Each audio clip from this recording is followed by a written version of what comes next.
भारतीय जनता पार्टीची आज कोल्हापूरमध्ये विभागीय कार्यशाळेमध्ये माननीय कार्याध्यक्ष रवी चव्हाणजी, आमचे नेते चंद्रकांत दादा पाटीलजी आणि आम्ही सर्व या कार्यशाळेतल्या 1234 कार्यकर्त्यांनी संकल्प केला आहे की महाराष्ट्रामध्ये 1,51,00,000 प्राथमिक सदस्यता असलेली भारतीय जनता पार्टी आम्ही गठीत करतो आहे। 1,16,00,000 मेंबरशिप आता पूर्ण झाली आहे। 28 फरवरीपर्यंत महाराष्ट्रातला सर्वात मोठा पक्ष ज्यांची संघटना 1,51,00,000 प्राथमिक सदस्याची असेल हा पक्ष भाजपा असेल। महाराष्ट्रामध्ये प्रत्येक बूथवर 3 सक्रिय सदस्यता आम्ही ग्रहण करतो आहे। 3 लाख कार्यकर्त्यांना सक्रिय सदस्य आम्ही देतो आहे। 3 लाख कार्यकर्ते हे सरकारमधल्या योजना आणि संघटनेचं कार्य समाजाच्या शेवटच्या माणसापर्यंत पोहोचवण्याकरता ऍक्टिव्ह मेंबर असणार आहेत। आमचे पंचायत ते पार्लमेंटपर्यंत निवडणुका लढण्याच्या असतील त्यांना सक्रिय सदस्य व्हावं लागतं आणि बूथ अध्यक्षापासून तर प्रदेश अध्यक्षापर्यंत जर संघटनेचे पदाधिकारी व्हायचे असेल तरी आमच्याकडे सक्रिय सदस्यता घ्यावी लागतं। याप्रमाणे संघटन अभियान आहे। लवकरच आमच्या बूथ अध्यक्षाच्या निवडी होणार आहे।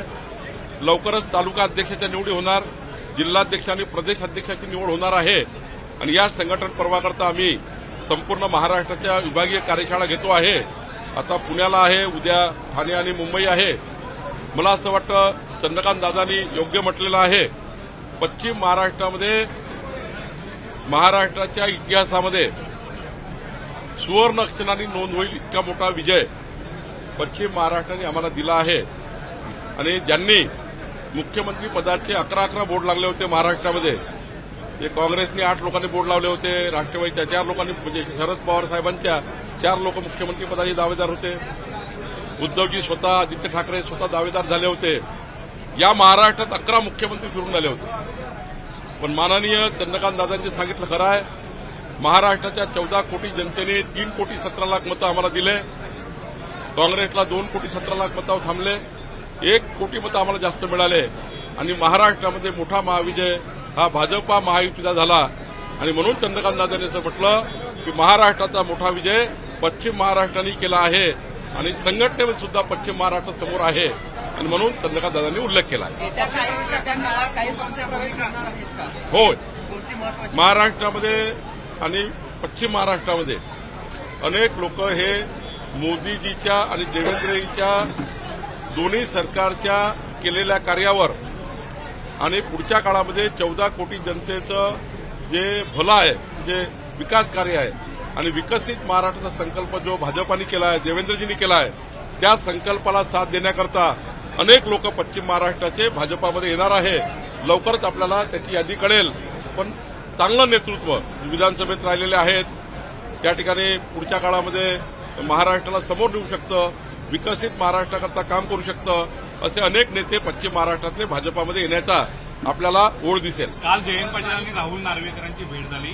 पश्चिम महाराष्ट्रातल्या ज्या नेते चक्की जयंत पाटलांचं पण नाव आहे का? मग त्याच्या चर्चा सुरुवात भाजप प्रवेशाच्या केल्या, 20 तारखेपर्यंत ते भाजपात प्रवेश करतील अशा अनेक पत्रकारांनी आणि काही राजकीय नेत्यांनी अशा पद्धतीने मला वाटतं की जयंत पाटीलजींना बदनाम करण्यात काही अर्थ नाही।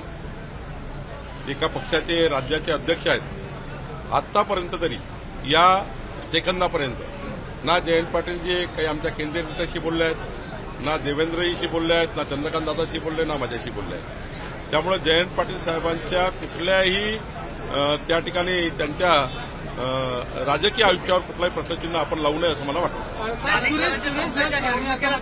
मुंडे आणि सुरेश धस यांची भेट झाली, त्या भेटीची बातमी षडयंत्र करून बाहेर कालच मी मराठवाड्यामध्ये आणि नाशिकमध्ये मांडलाय, व्यवस्थित मांडलेला आहे, आपण जरा बघून घ्या। स्थानिक स्वराज्य संस्थांच्या निवडणुका आहेत, पण पालकमंत्र्यांची नेमणूक अजून काही ठरलेली आहे। अजितदादा सुद्धा नाशिकमध्ये गेलेले आहेत, कशा प्रकारे पाहतात? 36 पैकी 34 पालकमंत्री पदाच्या नियुक्त झाल्या आहेत। 2 ठिकाणी फक्त आमच्या महायुतीची बैठक बाकी आहे। आमचं कन्सेन्सस झाले आहे। 22 तारखेपर्यंत आपल्याला त्या ठिकाणी सामंजस्याने मार्ग निघाला मिळेल। सदस्य नोंदणी करताय, पण मुंबईमध्ये सदस्य नोंदणी मागे पडताना पाहायला मिळते। राहुल नार्वेकर, आशिष शेलार यांच्याच मतदारसंघामध्ये सदस्य नोंदणी मागे पडते। नाही, आता संघटन पर्व सुरू झालं आहे, ही सुरुवात आहे। आणि पुढच्या 28 फरवरीपर्यंत महाराष्ट्रातल्या सर्व मतदारसंघाला जे आम्ही टार्गेट दिलं आहे ते टार्गेट पूर्ण होईल. जवळपास 288 पैकी 192 मतदारसंघांनी टार्गेट पूर्ण केलं आहे. 1,16,00,000 मेंबरशिप झाली आहे. 34 लक्ष टार्गेट शिल्लक आहे. 28 फरवरीपर्यंत पूर्ण होईल. फक्त दोन तास ईडी बाजूला करा. बावनकुळे आणि अमित शहा सुद्धा शिवसेनेत प्रवेश करतील, संजय राऊतांनी दावा केला. संजय राऊताबद्दल जरा महाराष्ट्राने ऐकणं सोडलं आहे आणि मी ऐकणं सोडलं आहे. लाडक्या बहिणींची संख्या आणखी कमी होईल अशा प्रकारची माहिती आहे, कारण इन्कम टॅक्स डिपार्टमेंटकडून तशा प्रकारची माहिती घेतली जाते का, त्या संदर्भात काय? माननीय देवेंद्र फडणवीसजीचं सरकार एकही योजना बंद करणार नाही. माननीय देवेंद्रजी आणि आम्ही सर्व मंत्रिमंडळात बोलताना एवढंच म्हटलं की कुणावरही कारवाईची गरज नाही, कुणाचेही पैसे वापस घ्यायचे नाही, पण योजनेची जी व्याख्या आहे, योजनेच्या व्याख्यात जे लोक बसत नाही त्यांनी मात्र कमी केलं पाहिजे. स्वतःहून त्यांनी कमी झालं पाहिजे. जसं मोदीजींनी आवाहन केलं होतं की गॅसची सबसिडी सोडा, ज्यांनी घेतली असेल लोकांनी सोडून दिली. आमची विनंती आमच्या लाडक्या बहिणींना आहे, ज्यांना आवश्यकता नाही आहे त्यांनी अशा मध्यमवर्गीय आणि ज्या आर्थिक दुर्बल लोकांची योजना घेऊ नये. ही आर्थिक दुर्बल महिलांना मजबूत करण्याकरता योजना आणलेली आहे. त्यामुळे आमच्या काही लाडक्या बहिणी ज्यांना गरज नाही त्या सोडून देतील, पण आमची व्याख्या जी आहे योजनेची त्या व्याख्यात बसणाऱ्या कुठल्याही व्यक्तींना, कुठल्याही महिला बहिणींना ही योजना कमी पडणार नाही, पूर्ण राहील. बीडवरच्या नेत्यांवर संशय व्यक्त केलेला आहे. भेटीचं जे कारण आहे ते उघड केलं यामुळे सुरेश धस यांनी. बीडमधल्या नेत्यांवर संशय. मी तुम्हाला सांगतो, सुरेश धस हे प्रामाणिक कार्यकर्ते आहेत. त्यांनी कुठल्याही मुद्द्यावर माघार घेतलेली नाही.